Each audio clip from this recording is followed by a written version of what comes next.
Welcome student. संस्कार college के YouTube channel पर आपका हार्दिक स्वागत है।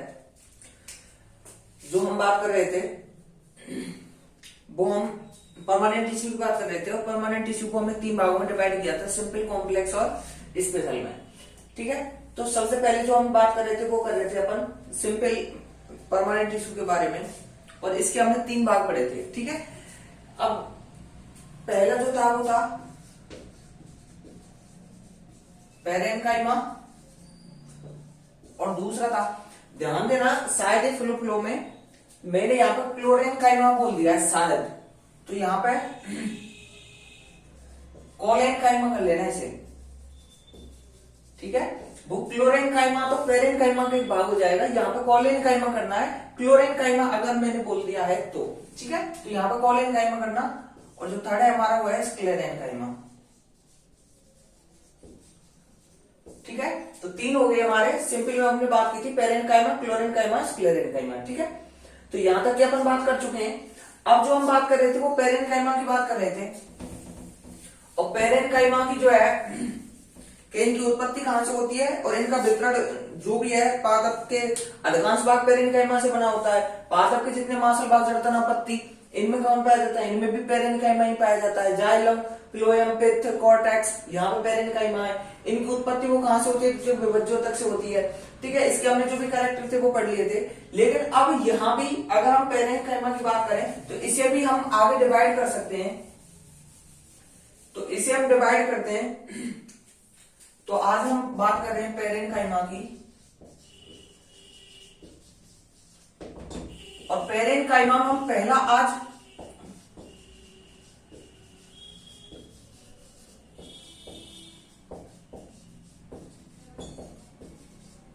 हरितमृदूतक की बात करेंगे हम। ठीक है, क्लोरेन्काइमा की।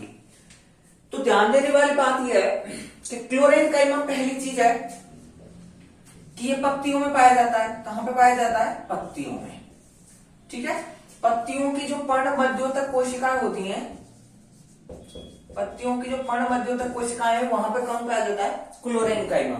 ठीक है, सेकंड बात है इसकी कि यहां पे क्लोरेन्काइमा नाम से कुछ आइडिया लगा सकते हो आप। तो यहाँ पे क्या है? क्लोरोप्लास्ट पाया जाता है इसमें। इनमें अधिक मात्रा में क्या पाया जाता है? क्लोरोप्लास्ट। इसलिए ये क्या करते हैं? प्रकाश संश्लेषण का कार्य करते हैं। किसका कार्य करते हैं? तो ये प्रकाश संश्लेषण होता है यहाँ पे। ठीक है, तो पहली चीज क्या है कि कहां पे मिलता है? पत्तियों में। पत्तियों की जो पर्ण मध्योतक कोशिकाएं हैं वहां पे। और यहाँ पे क्या है कि यहाँ पे दो प्रकार की कोशिकाएं पाई जाती है। यहाँ पे कितने प्रकार की कोशिकाएं पाई जाती है? दो प्रकार की, एक स्पॉन्जी और दूसरी है हमारी पेलिसेड, खम्भ मृदूतक और स्पंजी मृदूतक। ठीक है, तो यहाँ पे अपन ने पहली बात की होगी क्लोरोप्लास्ट की। तो क्लोरोप्लास्ट में क्या है कि ये कहां पे मिलता है? पत्तियों में। और पत्तियों की कहां पे? पर्ण मध्योतक कोशिकाओं में। और यहाँ पे क्या है? दो प्रकार की कोशिकाएं पाई जाती है, एक स्पॉन्जी सेल और एक पेलिसेड। स्पंजी मृदूतक और खम्भ मृदूतक। ठीक है, यहाँ पे क्या पाया जाता है? क्लोरोप्लास्ट पाया जाता है और जो क्या किसमें सहायक है? प्रकाश संश्लेषण में सहायक है। ठीक है, अगर मैं यहाँ पे एक संरचना बनाऊं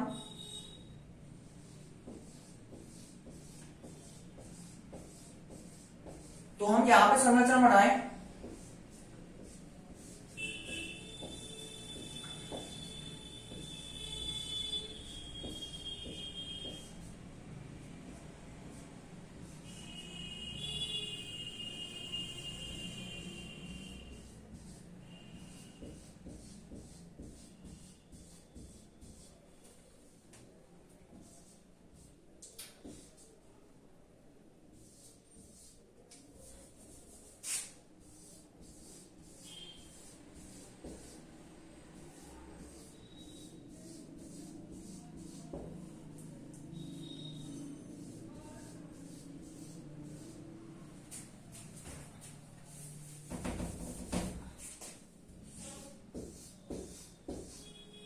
ठीक है, तो देखिएगा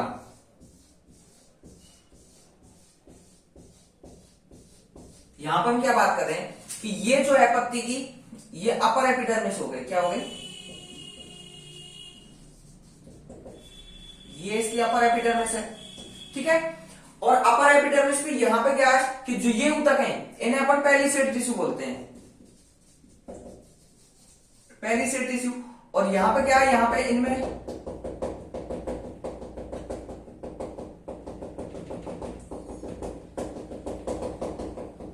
ठीक है, तो इनमें जो क्या बना रहता है,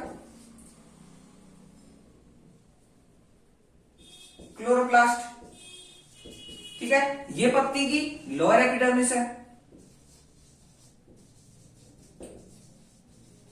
और लोअर एपिडर्मिस पे यहां पे क्या पाए जाते हैं, स्पॉन्जी। ठीक है, तो अगर हम बात करें तो पत्तियों की हरित मृदुतक की हम बात करें तो हरित मृदुतक ये कहां पे, पत्तियों में, पत्तियों की कौन सी कोशिकाओं, पर्णमध्योतक कोशिकाओं। दो प्रकार की सेल होती है, स्पॉन्जी सेल और पेलिसेड। जो पत्ती की अपर एपिडर्मिस है उसके पास कौन सी कोशिकाएं होती है, पेलिसेड टिश्यू होते हैं यहाँ पे। ठीक है, और यहाँ पे जो लोअर एपिडर्मिस है यहाँ पे कौन से होते हैं, स्पॉन्जी। और इनमें क्या बना रहता है, यहाँ पे क्लोरोप्लास्ट बना रहता है और ये क्लोरोप्लास्ट किसमें सहायक है, प्रकाश संश्लेषण की क्रिया में सहायक है। ठीक है, और ध्यान देने वाली बात यह है कि जो पेलिसेड टिश्यू है इसमें क्लोरोप्लास्ट ज्यादा होता है, तुलना अगर हम करें किससे, स्पॉन्जी। अगर हम स्पॉन्जी टिश्यू की बात से अगर तुलना करें तो कहां पे, पेलिसेड जो कोशिकाएं हैं उन कोशिकाओं में ज्यादा क्या पाया जाएगा, क्लोरोप्लास्ट। ठीक है, तो पहले हमने पेरेन्काइमा में जो हम पढ़ रहे हैं वो पढ़ रहे हैं क्लोरेन्काइमा, या हमने हरित मृदुतक की बात की है। ठीक है, तो पहली हेडिंग आप ये हरित मृदुतक के क्लोरेन्काइमा कीजिएगा और इसमें लिखना, पहले आप ये डायग्राम बना लीजिएगा एक बार। ठीक है, ये डायग्राम बना लीजिएगा।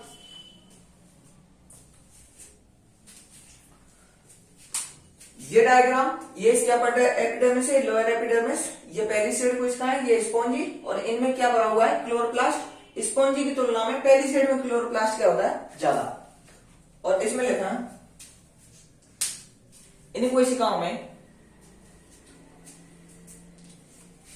इन कोशिकाओं में पर्याप्त मात्रा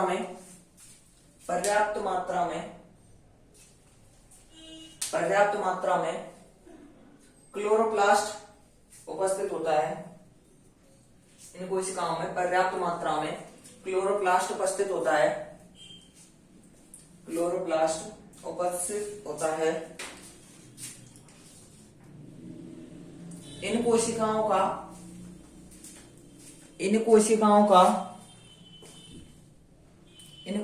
का मुख्य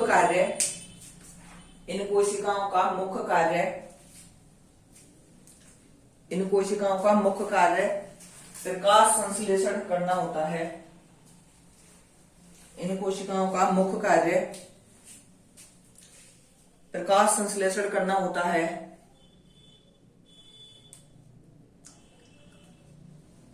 नेक्स्ट पॉइंट करना, ये मुख्यतः पत्तियों के पर्णमध्योतक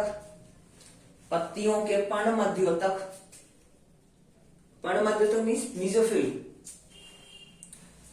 पर्णमध्योतक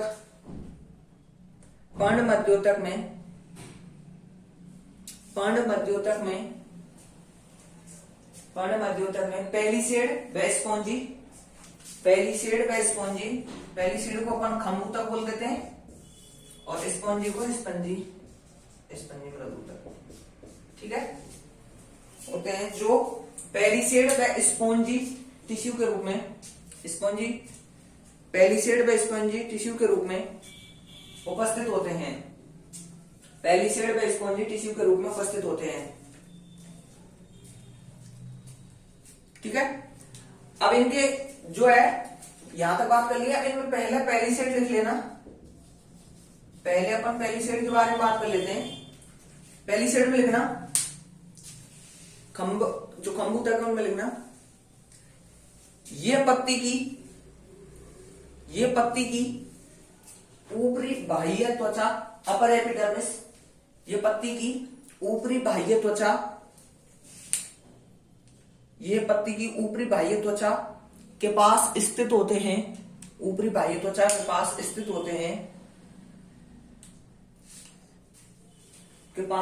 होते हैं, अगला लिखना है इसमें, इनमें अंतरकोशिकीय अवकाश, इनमें अंतरकोशिकीय अवकाश नहीं पाए जाते हैं। ठीक है, तो पहली सेट में अगर हम बात करेंगे यहाँ पे, तो यहाँ पे क्या है कि यहाँ पे इंटरसेलुलर स्पेस नहीं पाए जाएंगे। ठीक है, तो इनमें अंतरकोशिकीय अवकाश नहीं पाए जाते हैं, इनमें अंतरकोशिकीय अवकाश नहीं पाए जाते हैं।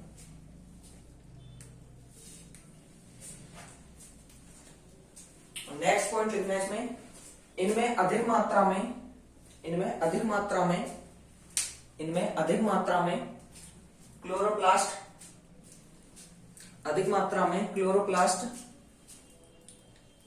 क्लोरोप्लास्ट पाया जाता है, अधिक मात्रा में क्लोरोप्लास्ट पाया जाता है। अगला लिखना है स्पॉन्जी टिश्यू। स्पॉन्जी टिश्यू,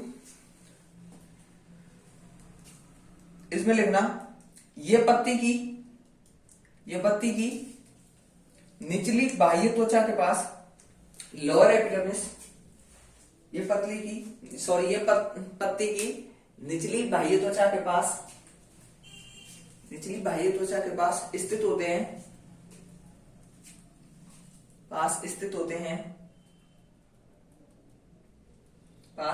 हैं। नेक्स्ट पॉइंट, इनमें अंतरकोशिकीय अवकाश पाए जाते हैं।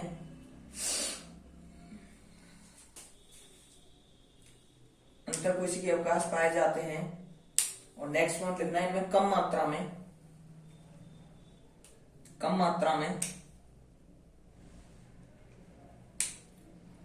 में क्लोरोप्लास्ट पाया जाता है।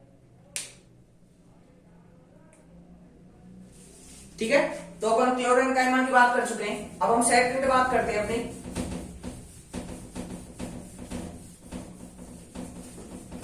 नेक्स्ट बात करते हैं अपन एरेनकाइमा, वायुप्रदूतक।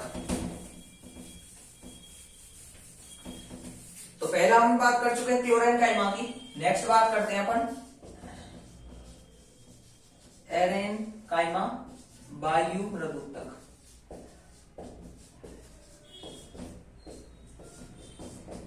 ठीक है, तो अगर हम वायुप्रदूतक की बात करें तो इसमें क्या है, पहली चीज कि यहाँ पे अंतरकोशिकीय अवकाश पाए जाते हैं।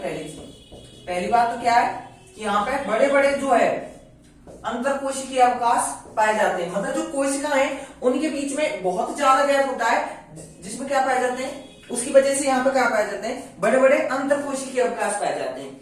इन अंतरकोशिकीय अवकाशों में जो भी वायु भरी रहती है, इसी वजह से ये क्या काम करते हैं, ये गैसीय विनिमय का कार्य करते हैं। अब यहां पे ज्यादा अगर इंटरसेलुलर स्पेस है, इसी वजह से ये क्या है, ये उत्प्लावकता, जितने भी हाइड्रोफाइट्स हैं, जितने भी जलीय पादप हैं, जलीय पादपों में पहली बात तो ये है, ये एरेनकाइमा कहां पाए जाएंगे, ये पाए जाते हैं जलीय पादपों में, हाइड्रोफाइट्स में। इसी वजह से किसका काम करते हैं वहां पे, उत्प्लावकता का कार्य करते हैं। किसका कार्य करते हैं, उत्प्लावकता का कार्य करते हैं वहां पे। तो इन एरेनकाइमा की वजह से पादप क्या होगा, जो पादप के जिस भाग में पाए जाएंगे पादप है, तो उसे किस में सहायक होंगे, उत्प्लावकता में सहायक होते हैं। ठीक है,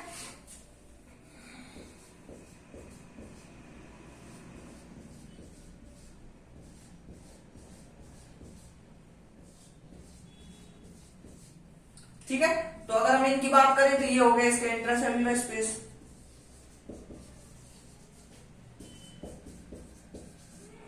ठीक है, तो हम एरेनकाइमा में वायुप्रदूतक की बात कर चुके हैं। तो यहां पे क्या है कि बड़े बड़े क्या पाए जाएंगे, कोशिकाओं के बीच में बड़े बड़े अंतरकोशिकीय अवकाश पाए जाएंगे। इनमें क्या है, वायु या गैस भरी हुई, इस वजह से किसमें सहायक है, गैसीय विनिमय में कार्य करते हैं। और क्या करते हैं, उत्प्लावकता का कार्य करते हैं। मतलब पादप है, जो पादप है, जितने भी जलीय पादप है, ज्यादातर कहां पर पाए जाएंगे, हाइड्रोफाइट्स में। तो हाइड्रोफाइट्स में क्या कार्य करेंगे, उत्प्लावकता का कार्य करेंगे। मतलब पादप जो भी पानी है, पानी की जो सतह पर तैरता है, वो किसकी वजह से, एरेनकाइमा की वजह से। क्योंकि जलीय पादपों में क्या पाए जाते हैं, ज्यादा एरेनिकाइमा में पाए जाते हैं और एरेनिकाइमा में क्या भरी रहती है, वायु भरी रहती है, इसीलिए पादप हल्के होते हैं और वो कहाँ पे तैरते हैं, जो भी पानी की सतह पे तैरते हैं। अगर हम इसके एग्जाम्पल की बात करें तो इसका एग्जाम्पल हो जाएगा हाइड्रिला। हाइड्रिला, ठीक है। तो पहली एडिंग कर, सेकंड एडिंग करना, एरेनिकाइमा वायुमृत, इसमें लिखना इन कोशिकाओं में या इन कोशिकाओं के मध्य, इन कोशिकाओं के मध्य बड़े बड़े अंतरकोशिकीय अवकाश, बड़े बड़े अंतरकोशिकीय अवकाश, इंटरसेलुलर स्पेस उपस्थित होते हैं, इंटरसेलुलर स्पेस उपस्थित होते हैं, उपस्थित होते हैं जिनमें वायु भरी रहती है, वायु भरी रहती है। इनका मुख्य कार्य, नेक्स्ट पॉइंट करना, इनका मुख्य कार्य, इनका मुख्य कार्य, इनका मुख्य कार्य गैसीय विनिमय के साथ, इनका मुख्य कार्य गैसीय विनिमय के साथ, मुख्य कार्य गैसीय विनिमय के साथ पादप भागों को, पादप भागों को, इनका मुख्य कार्य गैसीय विनिमय के साथ पादप भागों को उत्प्लावकता, उत्प्लावकता प्रदान करना होता है, उत्प्लावकता प्रदान करना होता है। नेक्स्ट पॉइंट लिखना है इसमें, यह मुख्यतः जलीय पादपों में पाए जाते हैं, ये मुख्यतः जलीय पादपों में पाए जाते हैं।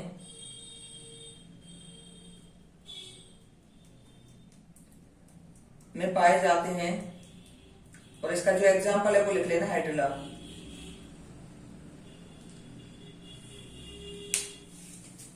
ठीक है, तो अब अभी तक एरेनिकाइमा की हमने बात कर लिया।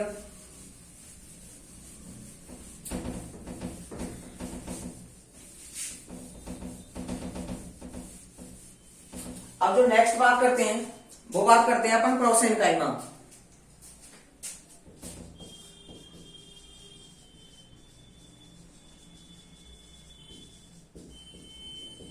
क्षणग्र तक की, ठीक है।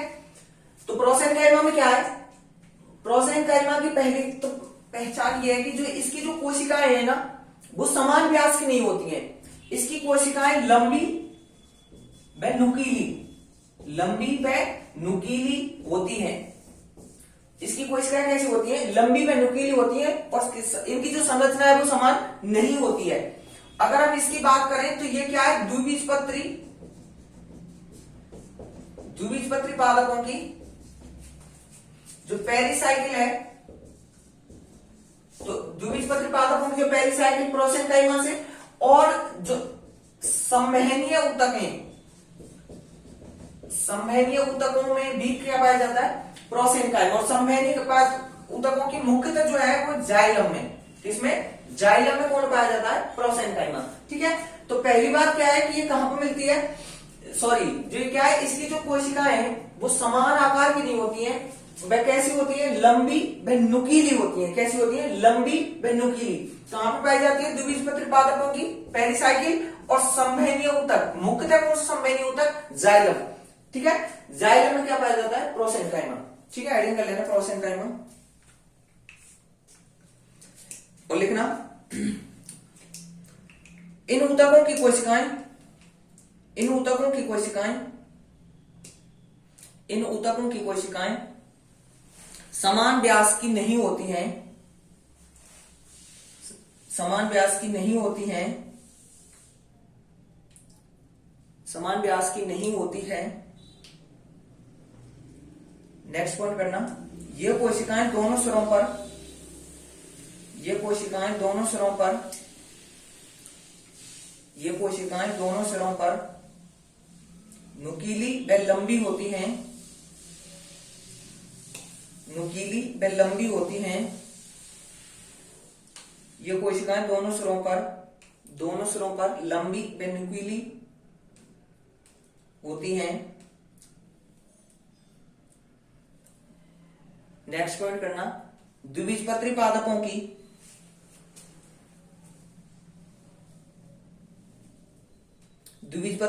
की पेरीसाइकिल में, द्विबीजपत्री पादपों की पेरीसाइकिल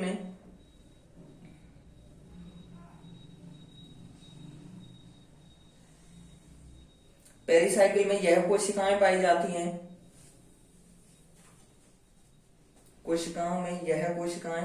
पेरीसाइकिल में यह कोशिकाएं पाई जाती हैं।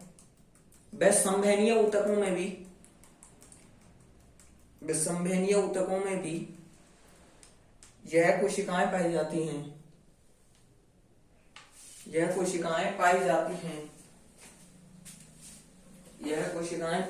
हैं। नेक्स्ट करना है अपन,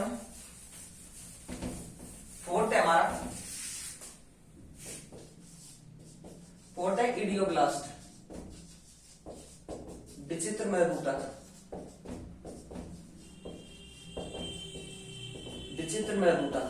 ठीक है, नाम से देखना, विचित्र मृदूतक का मतलब है कि जितनी भी कोशिकाएं, ये सभी कोशिकाओं से भिन्न प्रकार की होती हैं। सभी कोशिकाओं से कैसी हैं? भिन्न प्रकार की। सभी कोशिकाओं से भिन्न प्रकार की होती हैं। और यहां पे क्या है कि यहां पे जो रासायनिक पदार्थ है, जैसे टेनिन, ऑयल, कैल्शियम ऑक्सीलेट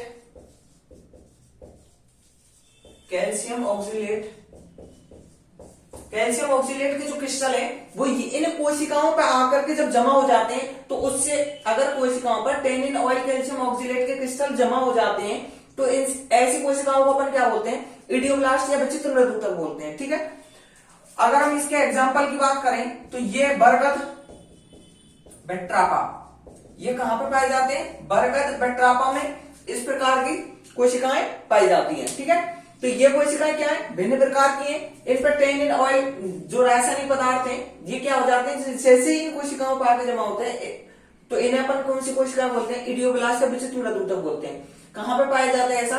बरगद, बेट्रापा में। एडिंग करना, इडियोब्लास्ट या विचित्र मृदूतक, और लिखना इसमें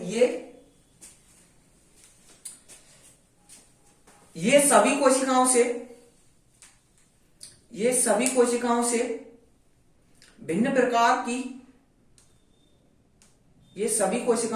प्रकार की कोशिकाएं होती हैं।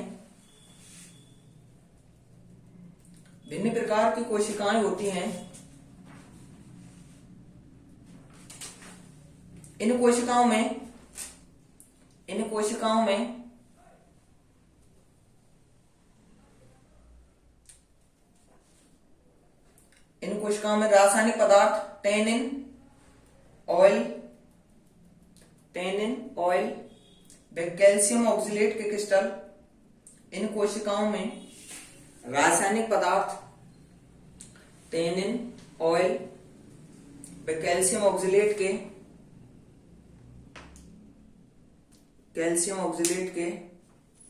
क्रिस्टल जमा हो जाते हैं।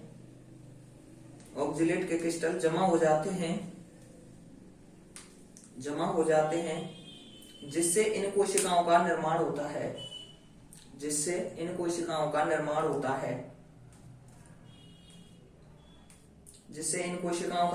होता है।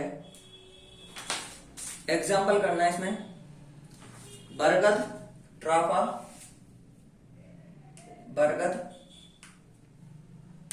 ट्रापा, बेनिफिया। ठीक है, और लास्ट है हमारी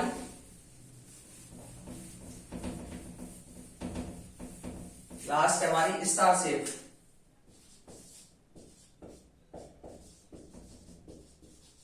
ताराकार मृदूतक। ठीक है, तो ताराकार मृदूतक भी क्या है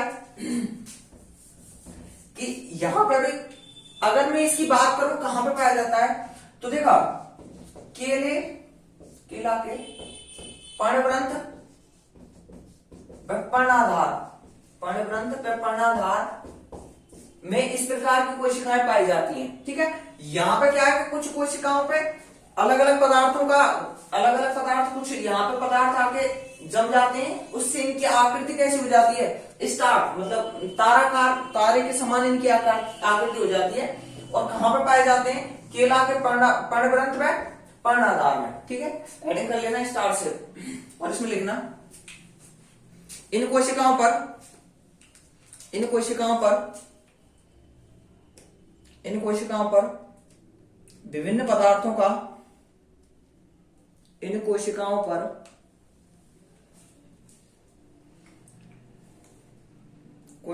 विभिन्न पदार्थों का निक्षेपण होने से, विभिन्न पदार्थों का निक्षेपण होने से, निक्षेपण होने से स्टार शेप या ताराकार आकृति निर्मित होती है, स्टार शेप निर्मित होती है।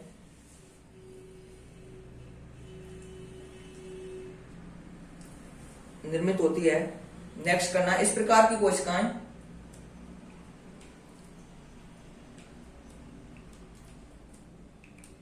इस प्रकार की कोशिकाएं केला के पर्णवृंत व पर्णाधार भाग में,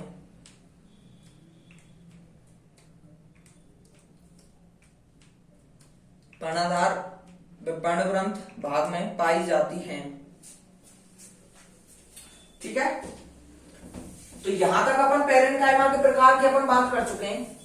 अब अगर हम लास्ट में अगर हम इसके कार्य की बात करें कि पेरेन्काइमा के क्या कार्य हैं, तो देखिएगा पहले हम बात कर चुके हैं कि अगर हम क्लोरेन्काइमा की बात करें तो क्लोरेन्काइमा किसमें सहायक था, प्रकाश संश्लेषण में। तो पेरेन्काइमा के अगर हम सम्मिलित रूप से कार्य की बात करें तो ये किसमें सहायक है, प्रकाश संश्लेषण में सहायक है।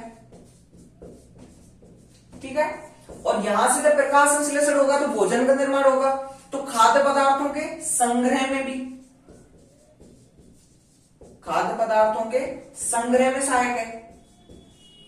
ठीक है, खाद्य पदार्थों के संग्रह में सहायक है। और अगर हम इसके कार्य की बात करें तो जैसे यहां पे अगर हम इसके जो पेरेन्काइमा की बात की थी, हम पेरेन्काइमा के एक प्रकार की बात की थी एरेन्काइमा, तो एरेन्काइमा की वजह से वहां पे क्या हो रहा था, पादपों में उत्प्लावकता, तो ये किसमें सहायक है, उत्प्लावकता में भी सहायक है।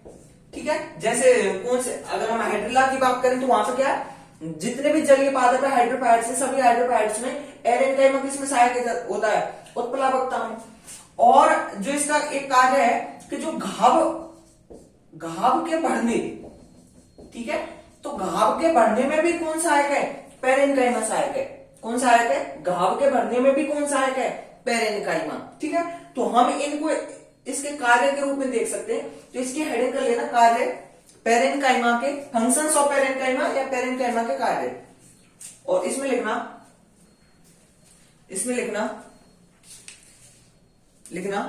मृदुतक की कोशिकाएं, मृदुतक की कोशिकाएं, मृदुतक की कोशिकाएं,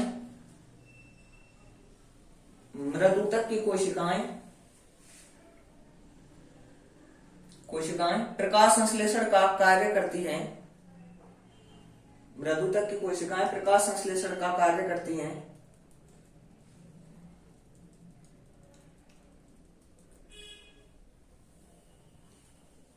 नेक्स्ट लिखना,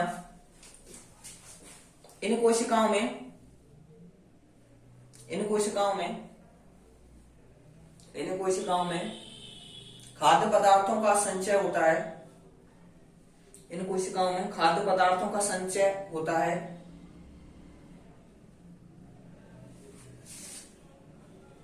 इन कोशिकाओं में खाद्य पदार्थों का संचय होता है। जैसे इसके उदाहरण की बात करें तो जैसे आलू में स्टार्च का संग्रह, आलू में स्टार्च का संग्रह,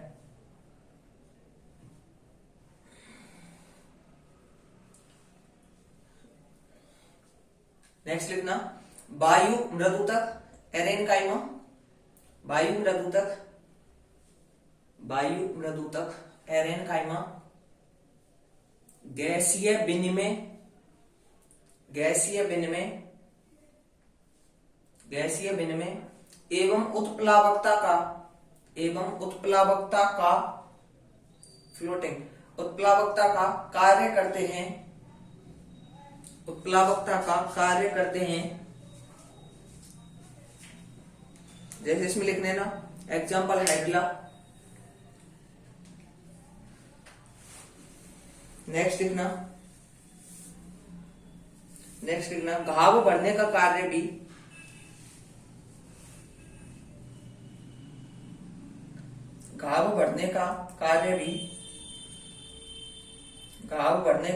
भी मृदुतक द्वारा किया जाता है। घाव बढ़ने का कार्य भी मृदुतक द्वारा किया जाता है। मृदुतक द्वारा किया जाता है। ठीक है, तो यहां तक जो हम बात कर चुके हैं अभी तक, सिंपल टिश्यू में अपन ने पेरेन्काइमा की हम बात कर चुके हैं। ठीक है, तो यहां तक आपने अच्छे ढंग से आप नोट्स बना रहे होंगे और सही ढंग से अगर समझ में भी आ रहा होगा आपके। ठीक है, तो यहां तक अपन पेरेन्काइमा कंप्लीट कर चुके हैं। ठीक है, धन्यवाद।